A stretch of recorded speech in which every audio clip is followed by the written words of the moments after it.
Lizishonele izigaba ezintathu zishaqqa amaphoyisa ngomsombuluko ngecala lokubulala owesilisa noma-ke waseCinci kwaMbonambo okuthiwa balenze ngoLwesihlanu olwedlule.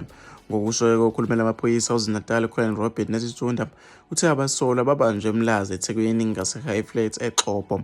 Lezi zinkabi zisolwa ngecala lokuthumba, elokubulala, elokuzama ukubulala, elokuthola nezibhamu ezingekho emthethweni nalezi nhlamvu. Elandisa ngesigameko uNesitunda uthe-ke isidatha-ke zangoLwesihlanu abasolwa ababili bagasela emzini wabagilwa basenza amaphoyisa bafuna ngodliwa isibhamu nemali kubaba wekhaya bamphoqa ukuthi ahambe nabo. Kube ukuthi abasolwa bamdubula noma-ke bamdubula bambulala maqede-ke bamlahla esikhotheni, kusho-ke uNetshinda. Uqhube wathi-ke baphinde babuyela-ke emva kunkosikazi kamufi naye bamthatha-ke bahamba naye.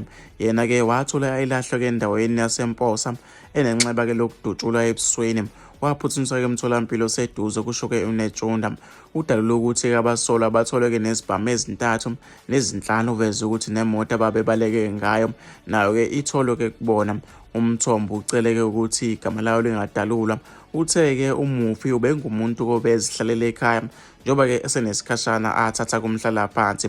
Uqhube wathi inkosikazi kamufi yena ungunogada-ke emtholampilo. Uthiwa ngesikhathi befuna-ke isibhamu kumufi kuvele ukuthi ilayisensi yaso ibisidlule isikhathi, bathe ngoba-ke ayivuselelwa bayamphoqa ukuthi noma-ke bayambopha kwaba-ke ukuhamba kwabo naye, kusho-ke umthombo. Kuthiwa-ke ilungu lomndeni lithe ngeke-ke likwazi ukuphawula ngoba-ke amaphoyisa abadonse ngendlebe athi-ke bengakhulumi-ke ngesigameko